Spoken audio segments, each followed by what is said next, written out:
Hashtag the things to look out for in your Airbnb. Yeah, you're saving some money. You're saving some money. We know they're spying on you. Because you're splitting that stranger's house with 7 of your friends. But there are 5 risks to look out for, according to security experts at Trusted Security, or Trusted Sec. Hidden cameras or recording devices. There you go, Jeremy. Number 1. Electronic door locks. Okay? The codes on those electronic door locks, they're like, oh, just get in with the code so I don't have to be there to give you a key. Right. How often is that code changed? Because, you know, Billy's bachelor party could have been there last week, and Betty's bachelorette party could be there this week. Billy's got the code to your bachelorette party, ladies. Be careful. This happened to me once. I was staying at a house up in Paso, out on the 46 West. And somebody came in? Out quite a ways. No. I got there and I couldn't get in. I couldn't get in. They changed the lock and they didn't tell the right person. They changed the code? Yeah, was the code? The lock on the code. The code lock. The code on the lock. So I just stood there for 2 hours. Sat there on the chair. They got a nice porch. 46 West? 2 hours? That's like 6 hours. Yeah. It was out there a ways. But it was cool. I mean, whatever. Just got to relax. No cell service, so I couldn't be on my phone. Probably a very rare moment. It was very 46 West. Airbnb hosts know that you aren't at home if you are staying at their house. My wife is convinced that when we valet our car down in L.A. by the airport, that we have to make sure that the GPS is locked. You can't get into the radio. I don't know if your car does this, but you can lock it and you need a code to get into your radio because your GPS is on there. She's convinced that one of these valet drivers, probably because she knows you and what you used to do. I'm like, no, they're not that. They're okay. Listen, they're lazy. Okay, they'll steal the change, but they're not going to drive 3 hours one way just to rob you. He's like, well, we can't leave our house keys on. It's not like you guys are leaving a Lamborghini at the valet. You know? And we have to take our garage doors with us. I'm like, well, mine's programmed into the truck, so I can't do anything about it. 2 other things you need to look out for kind of fall into the same umbrella. Provided Wi-Fi. Problem is, you log on to accounts over somebody else's Wi-Fi, your accounts become exposed, and shared devices. What does that mean? They can, like, steal stuff from your laptop or your phone?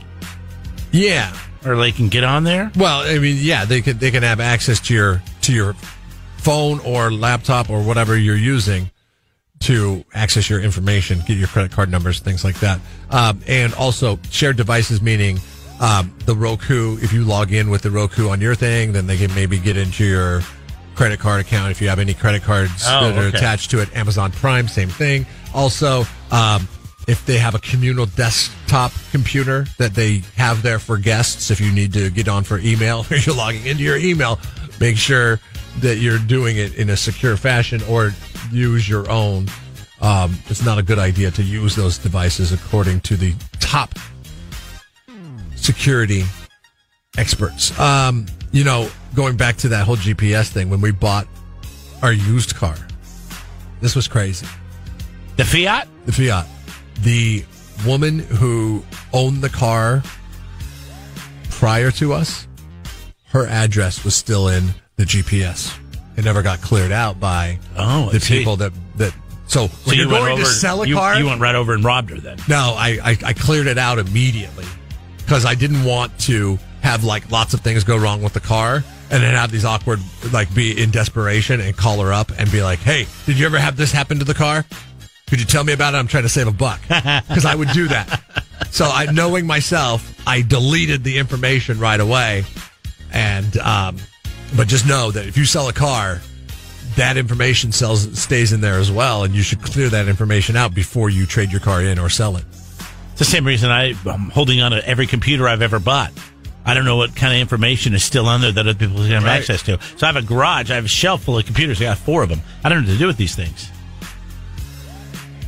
They need to. I know what we can do. Did they create software that take it up to the roof that will wipe out? That's what we're looking for. Something that'll wipe your. I'm sure there's probably something out there. But okay, but if you smash the hell out of a hard drive, how many? I mean, I guess hackers. This is what they specialize in. But How many people are going to be like, oh, there's a bunch of broken microchips. Let me go ahead and see what I could glean from those. What's our forensic... Steve Burgess. Yeah, Steve. We should get him on the phone and ask him, what's the best way to deal with an old computer that you want to make sure nobody will find out what you were doing? Fire? No, because he was able to bring one back from fire. He said that he was able to bring back some information. I should bring in my old computers. I'll just say, but you're not these things. You're not a CIA agent. You're fine.